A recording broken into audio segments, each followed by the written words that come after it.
All right, thank you very much. I wanted to start by asking a couple of questions of you all. How many of you all have been to a public library? If you work in a library, it doesn't count, sorry.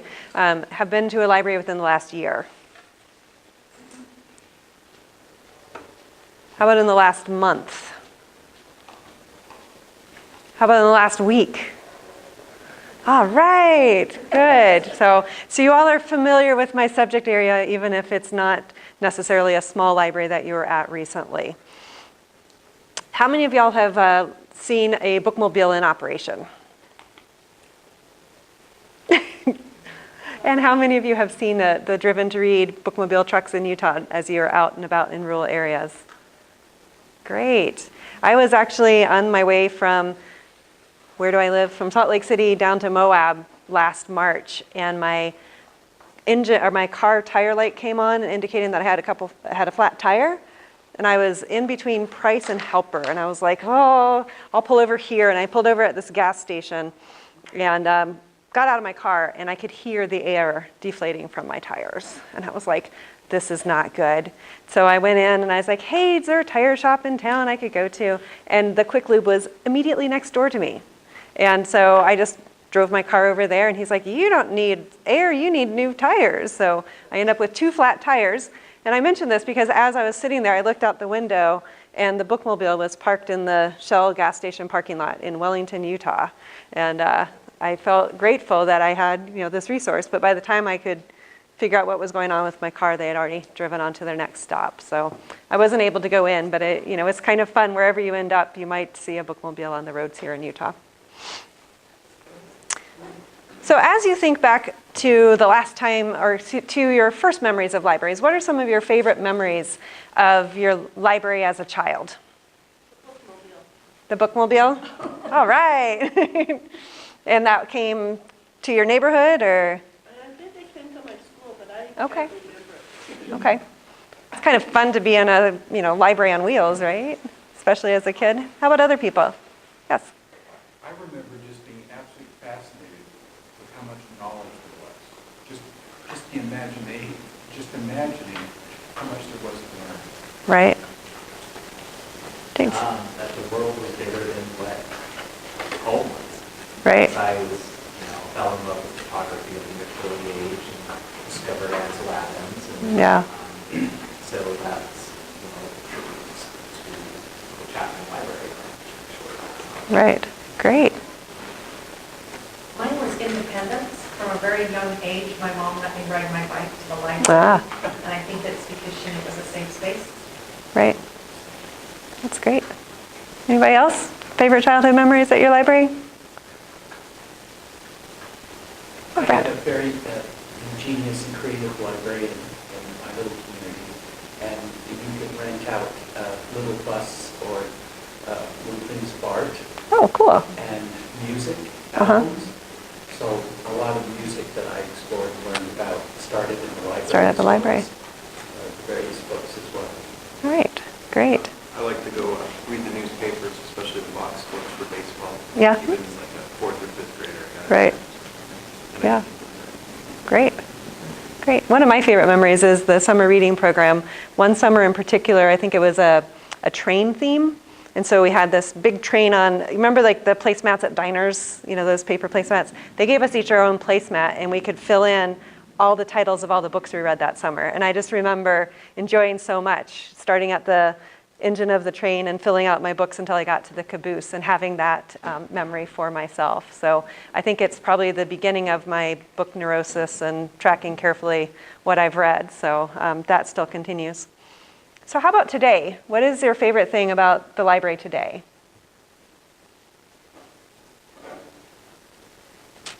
Taking my grandchildren, and again, having a free space I know they're safe in. Great. And also all the different opportunities they have to explore and do things. Yeah. Just the diversity that you find at the library, all economic. Mm-hmm. Yeah. James.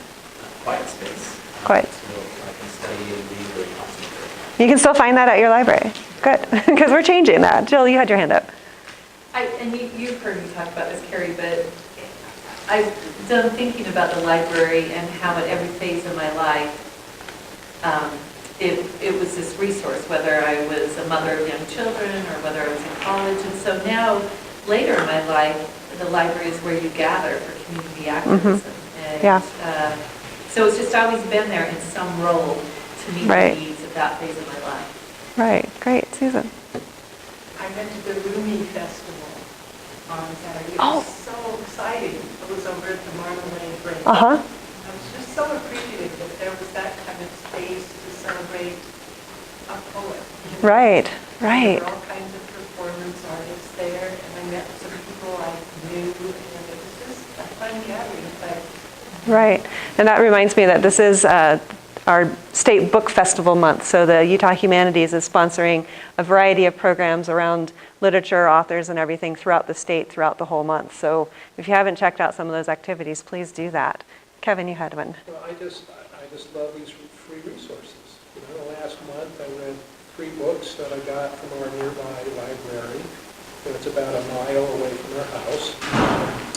I went on a road trip, and so 2.5, 3 weeks ago, I learned how to download podcasts and download books on tape for the first time.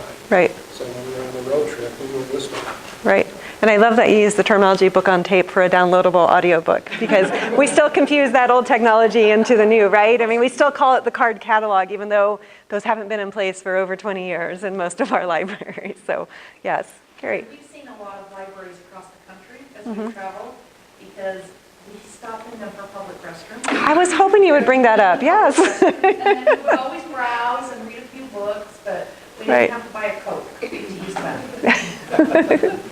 That's great. And a lot of people use that for internet access as well when we're traveling. It's a place where you can, if you didn't bring your computer with you, we usually have computers in our libraries that anybody could use, or we have that wireless connection so you can use that as well. Okay, well okay, go ahead, sir.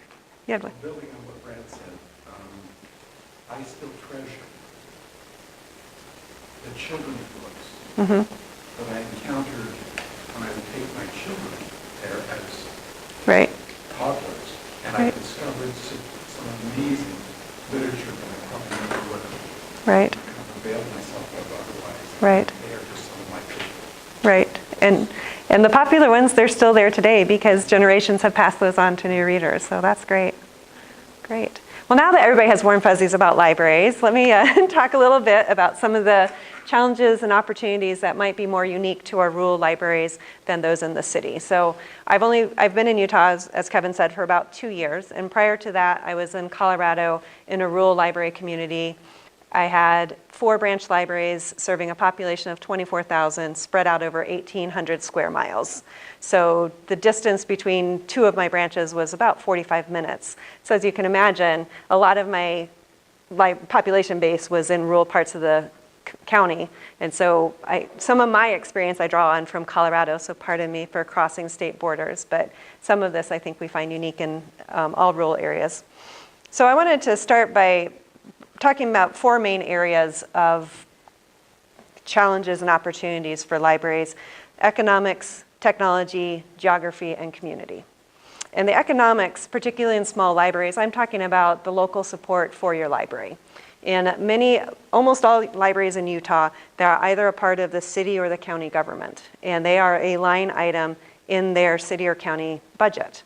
For most of them, they do not have a separate dedicated tax for libraries, so they are competing with the fire department, the police department, all of the other city agencies for their part of that pie. And so needing to articulate both as a library staff member and or as a board member why the library needs the money that it is requesting, or even an increase in that money, is part of what's facing a challenge for rural libraries. And I would argue all libraries in that regard, but particularly in the rural libraries, I would say a very small percentage of our libraries actually have that dedicated tax fund stream. Also, trying to recruit and retain a qualified library director is a challenge, particularly in rural areas. One, they don't have the money to pay someone a decent salary, particularly for someone with a master's in library science. And in libraries, the master's of library science is the professional degree that is recognized within the profession and within the community as having that expertise as a library director. We have parts of rural Utah that the library director is a part-time position, and it's even more difficult to find someone with the skill set that you're sometimes looking for at that level of not funding, but of availability for hours to work. Also, the library facilities. Several of our libraries are in old Carnegie buildings, so they're approaching 100 years old. They were built before our current technologies, so some of them find challenges fitting modern library usages into their old building formats. They also are finding it challenging in some places to find capital to be able to either renovate or expand that library space to meet the needs of their 21st century community. There are other financial revenue sources that libraries can look at through either grant writing or through the federal E-rate program. But again, in some of these small libraries, finding the staff who have the expertise to be able to successfully complete those grant applications is sometimes challenging work. The E-rate program is a federal program which offers reimbursement for telephony or internet connectivity for the libraries, and so that's available to them. It's based, the amount that you can receive is based on your free and reduced school lunch population in your area, so the percentage that you can apply for is based on that. But it's a federal grant program, so you have to fill out all the paperwork at the right time and in the right order, and so just that training and that ability to follow through with that whole program sometimes is a barrier for some of the smaller libraries. And that E-rate program in Utah is supported through our Utah Education and Telehealth Network. So it's something that when we get questions, we direct them to that agency. But they're a good form of support for us. Another opportunity for, we'll say crowdfunding or some economies of scale for small libraries is that some of them have formed consortia with some of their neighbors to help lower the cost of a product and expand the resources they can offer to their local community. For example, up in northern Utah, the Tree Mountain and Garland libraries joined forces together to purchase the same integrated library system, their online card catalog. And that allowed them to purchase one ILS that serves both of their communities and also then allows for their patrons, I think this is right one, that they can check out materials from each other's libraries. So that's a nice way that they are both expanding their local resources by sharing with their neighbor. And in northern Utah County, the libraries there formed a consortium that has purchased downloadable magazines through a company called Zinio, now RB Digital. But again, because they joined forces, they can purchase more magazines for all of their libraries than they could just individually purchase libraries or magazines through their one individual library. So there's some opportunities and some ways that they can leverage their smallness and join together and have more resources. So let's move on to technology. Some places in Utah, there aren't enough people for the internet service providing companies to think that they need any internet access. And our bookmobiles in particular find this or address this challenge because they have a couple places where they stop where they have no internet connection at all. Sometimes they have limited connection because they're able to use the cell phone towers to do a Wi-Fi hotspot, but in some places it's so remote that they don't even have internet connection at all. So we're running an offline circulation system. We're still bringing the library to those patrons, but we're not able to bring them a live connection to the internet.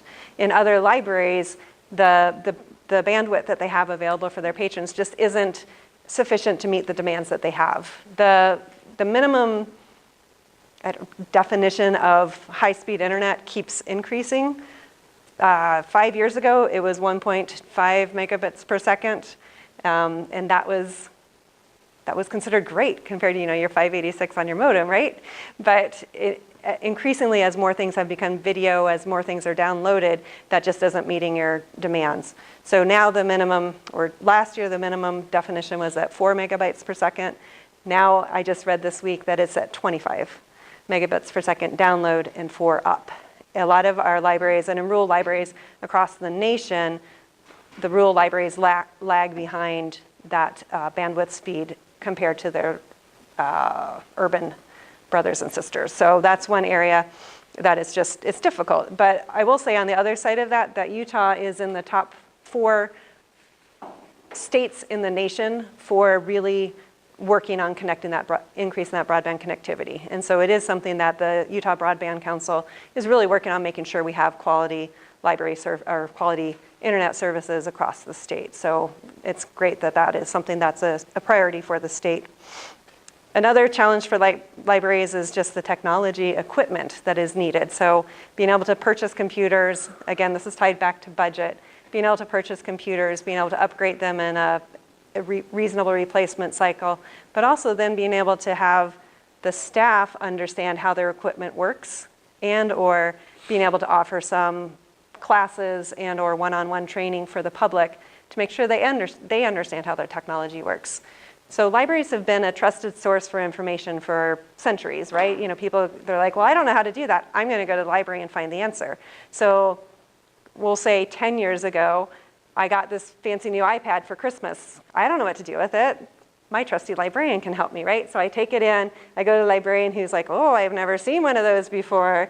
And so getting through that barrier with our staff to say, it's not a scary new object, it's something that we're excited to learn more about, right? And we'll learn with our patrons if we don't know already. But that mindset of trying to keep up with the technology that's changing quicker than we can keep up with it ourselves is something that really we need to be a source that others can rely on to be able to help with that information. And particularly in smaller communities, sometimes it is difficult to find the local resources to help with that piece. So the third area that I wanted to talk about was geography. As I mentioned in my library in Colorado, 1,800 square miles with 24,000 people.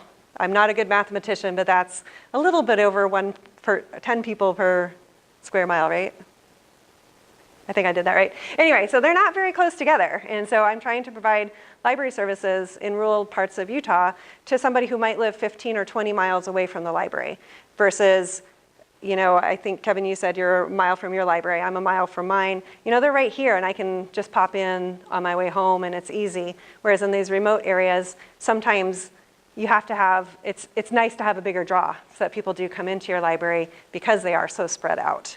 And then there's things like weather and twisty roads and other just natural barriers for the patrons to be able to get to their library.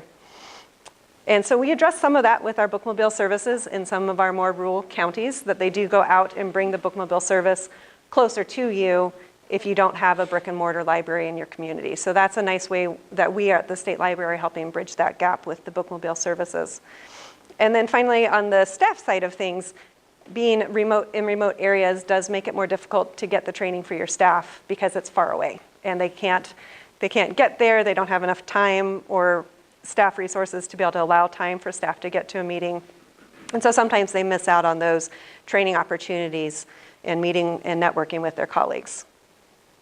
So I saved the fun part for last, and I think some of you mentioned the library as a community space. And I really think that that's one of the strengths that a rural community has, is that that library really becomes the community gathering space and the hub for their community. We talk sometimes in libraries about the library as a third space. The first space being your home because you spend a majority of your time there. The second place being your work.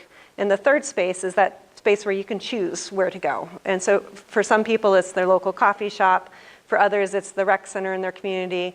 And we're arguing, particularly in smaller communities, that the library can be that third space, that we can be that extension of your home and that place where you go and you gather with people, either people who are like-minded to you that are rallying around the same cause, or who are completely different than you, and you can go and learn something from those people from other backgrounds. So I think that that's one of the great places where libraries play that role in their community. And library staff have the opportunity to really get involved in their community and understand what their community needs are and address those. So in some libraries, one of the libraries I talked to, they work with their local senior center and take some resources out to the senior center, have a book discussion, leave some materials there for the seniors to read, and they exchange that information out about once a month. So there's always fresh content for the seniors at the senior center who might not have the mobility to come into the library. So there's opportunities like that. Our bookmobiles have a fun time participating in some of the parades in their communities. So, you know, it's so fun to ride down the street in your bookmobile and everybody's waving at you and you're part of that town festival activity. So that's another great way. And just other ways that the local communities collaborate and provide outreach services with library functions, again, just responding to the community that they're in. So one example that Juan's been part of a presentation that the department's been doing, and he sent me some photos from the Green River Library in Emery County, and the computer set up in here, I couldn't bring the pictures, but I just want to list for you the variety of programs that they're offering at the Green River Library, which is population 950. So it's a small community, and these are the things that they do. They have an adult crafting program. They did a construction demonstration as part of the summer reading program last summer, which theme was Build a Better World. They got to get a close-up look at a bulldozer, which for those little kids, they looked like they could fit in the scoop. It was a very cute picture. They have visits from the fire and the police departments that interact with the kids. They can climb on the truck, or the policeman comes in with the police dog and lets the kids learn firsthand what happens both in those departments. They had a cinnamon roll family program that involved actual tasting of cinnamon rolls, Santa visits to the library, and then also a teen crafting program. So that's 6 activities that are going on in this tiny library in this tiny community that really helps illustrate how they're part of the heart and soul of that community. So I'm a librarian, so I like to steal from other people as I do my research and prepare for this presentation. So last week I went to a library workshop, and one of the presentations was a panel of 3 rural librarians talking about issues facing rural libraries. And I was like, oh, I'm going to go and take very careful notes because I happen to be talking about this exact same topic this week. So you all get benefit today from what the panelists of actual small library directors said this past week.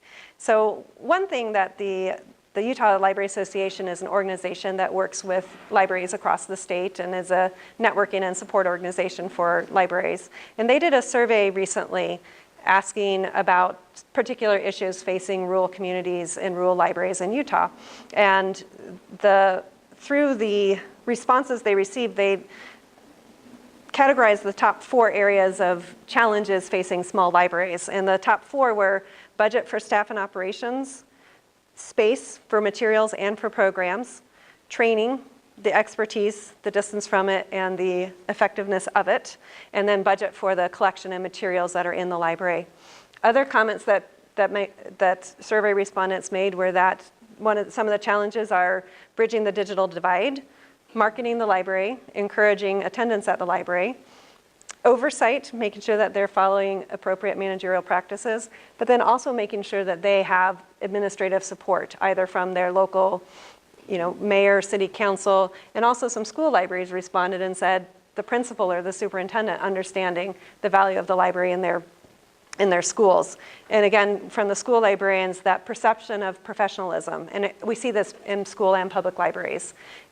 In the schools, the comment that the respondent made was the principal understands the value of a teacher in the classroom but thinks that an aide can run the library. And so there's a different level of expectation of what's required to keep the doors open and keep everything going in the library. It's not just simple enough to say, well, just open the doors and check out some books. The library today is a lot more than that, and a bigger part of the community. And then some of the part-time librarians said that they just simply don't have enough hours to do their job. We talked to one library director who said, my library is open 20 hours a week. I work 20 hours a week. When do I have time to do administrative things? When do I have time to prepare some of this stuff when I'm always part of the public part of my library? And you don't think about that until you're like, oh yeah, how do you get your reports done when you could always be interrupted by a customer who needs your attention? So some of the questions that they asked at this panel presentation last week were, I'll just go through a couple of them. The first question was, what are the greatest strengths about working in a small library? And one of the respondents from American Fork, she said, because of our size, we can be nimble. And because there's less bureaucracy and red tape between us and the decision makers about our budget, if we want to try something on a small scale, we can probably try it in the next week or month. And so I was like, yeah, that's, now that I work for state government, I appreciate that comment she made. And also the staff. Everyone agreed on the panel that their staff was one of the greatest assets of working in a small library. That all of the staff, they know each other well, they know each other's strengths, and they are also all generalists trained to work in any part of the library. And in the larger systems, you'll have a children's librarian or an adult librarian or a program specialist, and they really do specialize, and you lose some of that nimbleness even with your staff of being able to work in the different parts of the library. And also in a small community, everyone knows you, right? And they know if you work and live in that community, they know you too, not just as the library lady that they see at the library, but also the one they see at the grocery store or down the street or, you know, whatever. So you're really more integrated into the fabric of your community in the smaller communities. And also the community feels like it's a part of the success of the library. And I thought that was a really nice way to put that, you know, my library is only as strong as the people who come to it make it. The second question that the panelist addressed was, what are your greatest technology needs? Now, Park City was on the panel, and they are a little unique in the small library community world because they're really our only resort town in Utah, and so they actually have a strong funding source for their library. So, and Adrienne Juarez, the director there, acknowledged that in her response. She said, we're actually quite fortunate to have great technological resources. They have a create space and a maker lab at their library. They have a green screen and a video camera you can check out. They have a soundproof studio where you can record your music, Brad, and add your own contribution to that music scene. And it's a great tool and a great resource for them. They have some 3D printers, and it's unique not just in small libraries, but in quite a few libraries that you don't see that everywhere. So they are quite fortunate to have that. The challenge they have is maintaining the equipment and also making sure they have staff who can train and help with promoting that space to their users. And all of them agreed that training on the equipment was one of their largest technology needs, was being able to train both their staff and their community on how to use the resources that are in the library. And also, I think all of us are still trying to do this, is just keeping ahead of the technology game. So as I said earlier, people come to us because they're like, well, you're the library, how does this work? And we're like, what is it? Because we're the library, we can't afford the shiny new gadget, but we need to understand how it works. And so that's a challenge for all of us, is how to stay ahead of that. And I would add to that too, understanding what's going to be the next trend in technology so that we can help stay ahead of the game that way of being, you know, here, try it out here before you go buy it at home so that you are making the right investment in the technology that you want. Another technology challenge for them is limited IT staff. For many of these libraries, they share the IT staff with the city hall management, other departments. And so one library, she said, we get 2 or 4 hours a month if we're lucky. And so our job as this library staff is to maintain and be proactive about updates and stuff like that on the computer so that we can use our limited IT hours for the problems and for the things that really need fixing. And she said, it's good and bad. You know, our staff learns more about technology, and again, we're nimble, we can help fix things. But it's bad because if I'm troubleshooting my technology, I'm not doing a program, I'm not interacting with my staff, I'm not out in front of the public providing library services. So it's nice because they get, you know, they do get a sense of accomplishment of understanding more about the technology as well. Dramatic page change here. So what are some of the special challenges of working at a small library? Again, the panel agreed that having a small staff is one of their challenges because you don't have enough hours in some cases to do everything that you want to do. You also don't have, because you don't have that specialization, you don't have someone who has a strong degree or background in marketing or public relations. So Josh, that's why I'll call on you. But they agree it's necessary. You know, they do need to market and get their library out there, or people won't come. So that was a challenge that they all agreed they had. They agreed that having a smaller budget is a challenge. You know, and we all have limited resources, so that's a challenge, I think, for all libraries. But also, on the flip side of that, convincing people that you have something that they want. One of the library directors, she said, somebody came into the library, or she overheard a conversation about, oh my gosh, I went to such and such library. Did you know you can check out video games there? And she was like, you can do that at your home library. And so they didn't realize that their own library, they assumed that what their smaller library wouldn't be able to have the resources because they weren't as big as the neighbor. And so that's another challenge in general, particularly in kind of those border places in Utah.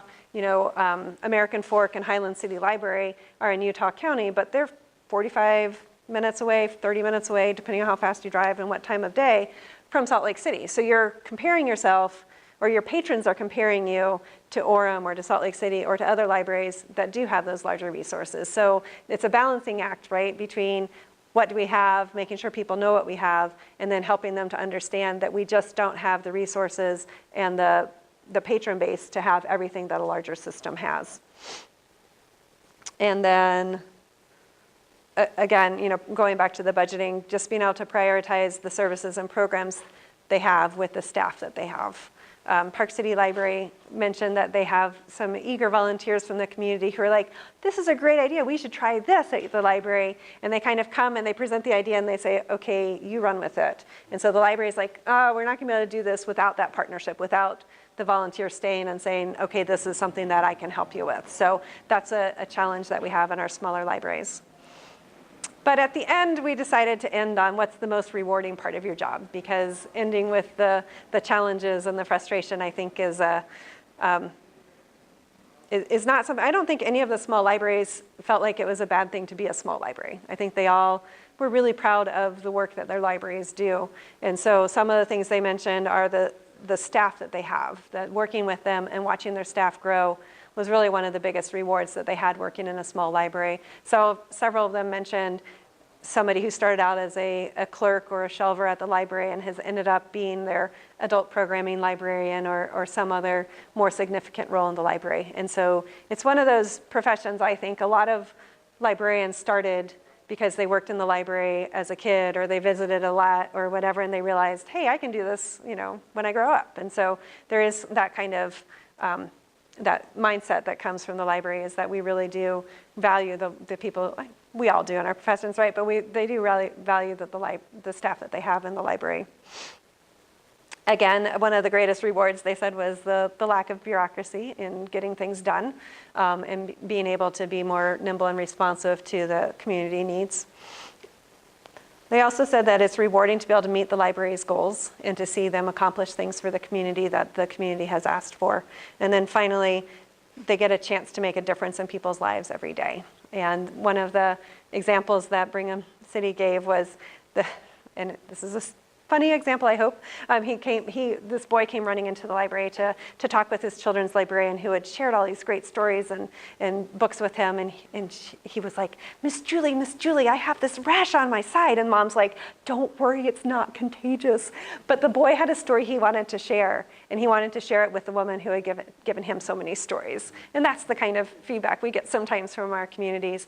On the bookmobile, we have a video on the bookmobile website that you can view, but one of the stories in that video is about a woman who came to the bookmobile and checked out a couple of books on beekeeping. And she didn't understand, you know, she didn't know much about it, but as she was reading the books, she realized that she could start her own bee colony. And so she did her research, and after 3 years, I think, is when her first harvest of honey came out. And she said, I owe my honey business to what I learned on the bookmobile through my local library. And you know, every library has stories like that.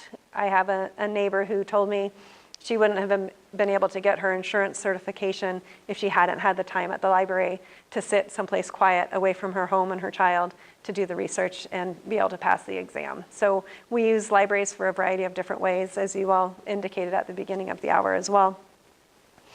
So I think particularly in rural areas, that the opportunity for outreach and that opportunity to be a real engaged part of your community is a big part of the success of those libraries.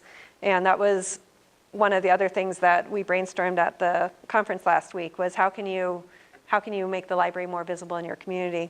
And just getting to know the people in your community, finding out what their needs are, and determining if there's a way that the library can help is one of the chief ways you can do that. And I like to think of that as having a seat at the table. Again, I'll share a little Colorado story with you. As you all know, Colorado passed a recreational marijuana use a couple of years ago. And in each county got to decide whether they would allow medical marijuana stores in that county or not. So it was still a local decision. And my county was a fairly conservative county, and they, were like, we're inclined to say no, but we would like to know what the local leadership thinks. And the city manager called me and said, what's the library stance on this? And I said, from our perspective, we don't think it'll have a big impact on our business. Heck, we might have some happier clients who are, a little hungry, and we might have to buy certain types of books, but we don't think, we think it's a fairly neutral impact on us one way or the other. But if I hadn't built a relationship with that community and with that town management, she wouldn't have called me to ask our opinion. And so, having a seat at the table means that I've been sitting there listening to the community's concerns, finding out what the people in the community want, and then determining how the library can help meet that need. Rather than sitting in my library and saying, this is what the library has to offer, why isn't anybody coming to use it? And I think that's really a challenge and an opportunity that all of our libraries face, and particularly in our rural communities. And several of the libraries spoke about targeting outreach to specific populations. In one community, it was the teenagers and helping get more of them into the library. In another, in Park City, they actually have a fairly significant Hispanic population at about 25% of their population base. And so they said, well, how can we help draw them in, and what services can we offer to them? And they have gotten good response from that community with the work they've been doing. But all of them agreed that word of mouth is still the best way sometimes to get people to know more about your services. Remind your staff, your library board, your friends, your volunteers that they are all advocates for the library in your community. So I will share one final story on that front. I have a t-shirt that says Super Librarian, and I was at the grocery store one day wearing that shirt, and the checkout clerk was like, oh, you work at the library. I have a book on hold. Has it come in yet? And I was like, I know it says Super Librarian, but that is not my superpower. But it's just that, oh, yeah, you work at the library, maybe you can help me, regardless of where I am. And that's how, sometimes we all know that our job doesn't necessarily end when we walk out the building at the end of the day. People are constantly asking me, they're like, oh, you're a librarian, what's a good book to read? And that's part of the job, and that's part of that community outreach that librarians do all the time. So that is some of the opportunities and challenges in rural Utah libraries, and I'd like to open it up for any questions or observations from you all. Sure. It seems as though as you're going through these various lists of pluses and minuses or opportunities and challenges, that often they were flip sides of the same thing. Mm-hmm. So taking advantage right. of the opportunity is really in a way of addressing the challenge. Correct. Okay. Right. I think that's true for most of our cultural institutions. Yes. Is that sometimes we complain about the lack of resources or being part of the larger bureaucracy or whatever it might be, but we don't realize that that's really the flip side of some of the greatest advantages. Right. Right. And some of the limited budgets, sometimes you get the most creative and innovative ideas that come out of it. It's like, well, how can we do this program on $50? Well, Kevin's an expert on that subject. Maybe he'll come in and do the presentation. And, Josh, he can do some design work for us because he believes in what the library does. And so he'll donate 2 hours of his time to do this or whatever. And so you get that community buy-in that comes from, asking them to support you with their talents as well as their dollars. So, yeah, Brad. Do you feel comfortable talking a little bit about some of the things you're innovating on in helping rural community libraries, like what the state library and perhaps the Department of Education trying to do to address their concerns?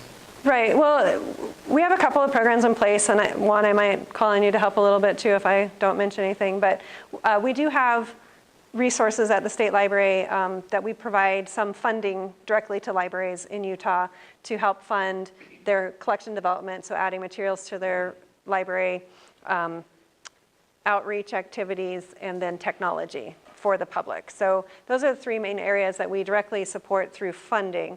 We also do competitive grants through the Library Services and Technology Act, which is a federal grant program that we offer some subset of that money for competitive grants for some of those innovative projects that libraries wouldn't otherwise have the funding to be able to try those things. And then we offer a slate of training opportunities, both online and in person. And when we do in person, we try to do it around the state so that we can get closer to some of those rural areas for them to get to that training. So those are some of the ongoing things that we're always doing to help. This last month, I guess I'd say, we did a special grant round for collection materials. So we curated about 6 different lists from the Beehive Award winners, which are the state, it's a state competition for, I think it's local authors, but it's for juvenile, so children's and teen materials. So we did that type of thing, to chapter books, to a nonfiction collection, and we offered this to every library in the state, including school and tribal and academic and public libraries. We had 126 libraries respond. I would say 80% were school libraries. We had 1 tribal library, 1 academic library, and then the rest were school library or public libraries that responded. And we got a couple comments back. One woman sent a picture of all of the books around her of, look at all these new books in my collection. One school librarian sent a thank you letter and said, I would not have, my entire book budget is $1,000 for this school year. And you just provided me with $1,000 worth of books today. And so you just doubled what my school library has available this year. And one of the tribal libraries said, we are so excited, the kids are so excited. We're planning an open house and activities and maybe a buddy program where an older child will read with a younger child and help them with their reading skills. And so even though, for us, it ended up being it was about a $200,000 project. But for each individual library that received $1,000 to $2,000 worth of books, for many of them, it was a transformative addition to their collection. So that was a really great project that we worked on for libraries. Thank you. You're welcome. Roger. Yeah, how difficult is it for a small library to essentially get a special collections area set up, for historical photos, or maybe oral histories, and other historical records? Is that a totally extra lift for a small library, or is it part of a standard operating? Again, it kind of goes back to what the local community values in terms of agreeing to set aside the space. But then if there's special preservation that comes with that, sometimes that training and that understanding might be part of that hesitation for the library to be able to make that designation. But I've gone to several different libraries that have either a Utah room or a local history collection. In Park City, I just was up there last week, and they have, it's like a kind of a little alcove that they have probably a couple thousand books of local interest that they've put in that collection. And some of it is, and we've talked about this before, those partnerships of, does the community preservation group know that the library would be a logical place to house their special collection? And is there a way to build that agreement between the two and really help facilitate that change? But I think some of it is awareness. Juan, and add to that. One of the things that I've noticed when visiting some libraries, and they say, oh yeah, here's our special collection. And I go and look at it. And frankly, I don't see anything special about it. There's just old stuff. And so I tried to talk to the librarian and say, tell me a little bit about your collection. Why is it special? And it comes down to a couple of things. Number one is, if it is indeed one of a kind, a special item, is this the best place for it? If it is so valuable, we better look for the right place to make sure it doesn't disintegrate, that is curated, and that is accessible. That's the other thing. If you have a special collection, what's the point of having it behind a glass where you can see just the spot? And then you have a big size of special collection. So we try to talk to them and say, why is it special? And if it is indeed very unique, let's find, if this is the proper house, let's make sure it is. If not, let's transfer it to some other place to make sure it is archived and maintained for posterity. But If it isn't, then how do we make it accessible? How can the public Right. know about this and do it? And so whether it's old newspapers or the minutes from the council from whenever, or the high school yearbooks, we can decide what that is.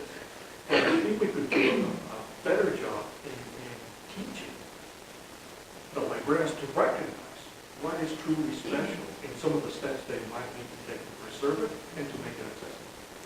And we have, to that end, we have actually funded some digitization projects for those things that we've recognized as, yes, it is special, yes, this is the right place for it, but how do we increase the accessibility? And I think one of the projects that comes to mind for me is Orem put all their high school yearbooks. They did a digitization project to get their high school yearbooks accessible and digitized online. So, we try to work with them on those types of projects. We're kicking around this idea we're calling a library in a box, which would be a digital library project that the state library would fund and help facilitate and make it easy, right? Digital library in a box, you just open it up and you can figure out how to make it work, and you'll have a digital collection. And so that's something that we've been working on for a while to try to see if we can get that program up and running. So I think that would be another great place where we can work with community preservation to help some of those projects happen. So, yeah. This question is based on the perceived similarities between libraries and museums. Okay. So, a number of years ago, it seemed as though in the museum world, that every self-respecting museum was a general museum. Mm-hmm. It had ancient history, it had modern history, it had art, it had culture, it had science, it had all this stuff. And at some point, museums realized that was really a crazy notion. That it might have been good for the Metropolitan, right, or the Smithsonian, but it wasn't good for minors. And so museums have increasingly recognized that they need to specialize. Either specialize in a scope of collections or a scope of type of collections, whatever it may be. So are libraries, do libraries think about those same kind of issues about, like, should we specialize in, well, one thing would be specializing for the interest of your audience. right, Another one would be specializing in a network of libraries. So right, this library specializes in science, this one culture, this one something else. right. Are those discussions current among librarians? Not that I'm aware of to very much extent, because libraries see themselves as the only game in town. So like in museums, I might be able to specialize in science because the museum over in that part of town is going to do the art stuff. But for libraries, we really are the information institution in a community. And so I think the challenge that libraries face more than specializing in that regard is we are books and how are we addressing the and part? We've got books down, we have them. We're going to continue to have them, but that's no longer, in many places, the core of what we're offering now. We are offering access to literacy, whether that's the physical book, the electronic book, the video, the archived local history. So it's unfortunately, I think we're trying to figure out how we can be even more things to more people than really specializing what we do. And I'm reading this book right now, Expect More. It's about demanding better libraries for today's complex world.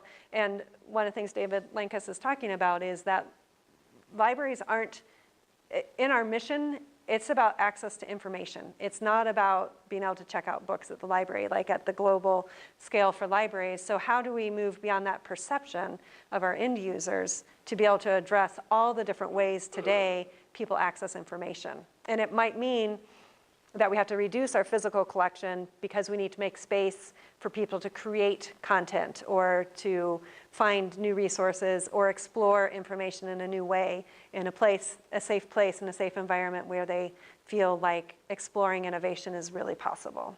Does that make sense? Yeah, so it seems to me like that's a kind of specialization. Right. But it's not subject matter specialization. Correct. Yeah. It's technology specialization or audience specialization. Right. Right. Yeah, Juan, did you have something you want to I add? was going to say, I think in the library world, you might see special libraries and we call Right. them special libraries. Think about the medical library, ECHOS, health sciences, or the law library. Or the LDS In Church the Library. Those by design, they have a special collection. Now, one thing that we do tell the public libraries who have this mandate to be generalists is to, in a strategic mode, select 2 or 3 specific needs that they recognize in the community and try to focus efforts to meet those specific needs for a given period of time. So, although they will still have story time, for example, if there is that need, or if they have materials for early literacy support, they might choose to, for a period of 3 years, focus on helping people seek or transfer to a new career. And so they might put some resources into the training their own staff, having technology available, providing classes or materials, whatever. So in that period of time, they have that specialty. We're gonna excel in helping people find jobs for the next 3-5 years. And that's a strategic decision.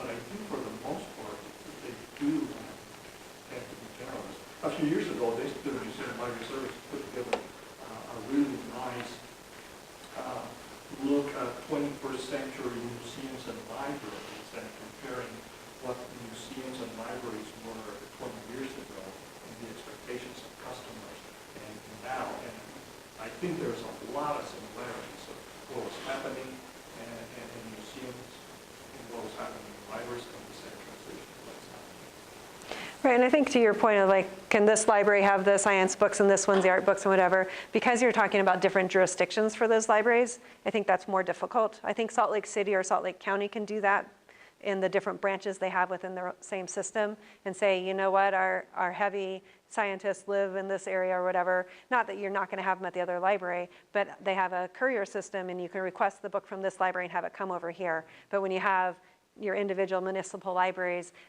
there can be some level of cooperation, but that territorialism, you're crossing jurisdictions rather than just branches within a system. So some of that specialization is more difficult in the rural areas. And collaboration is where it's in Salt Lake City and Salt Lake County, they do have a good Right. understanding of, say, Salt Lake County having so many libraries across a large area, they're going to specialize, if you will, in popular material.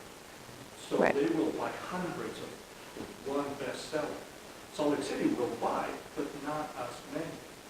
But if you go to find some technical manuals in Salt Lake County, you won't find them, but you will find them in Salt Lake City. So the depth Right. in subject matters are heavier. And they have talked about that. And they Right. say, if you want to focus on popular materials, we'll take care of the depth on more research oriented. If you're really into research, we'll send it to the university. Right. But for a public library, that's sort of a specialty that they've chosen just by talking to each other. Okay. Any final questions over here? I saw a hand. I was just going to ask, do the bookmobiles go to the tribal reservations? Currently, no. They have, on past routes, some of them had, but those counties, I guess, have chosen to eliminate library bookmobile services for a variety of reasons. But we work with James and with the Indian Affairs staff to figure out ways we have that we can help those populations as well. So. Well, thank you so much, Kari. Please Thank you. join me in thanking Kari. Thank you.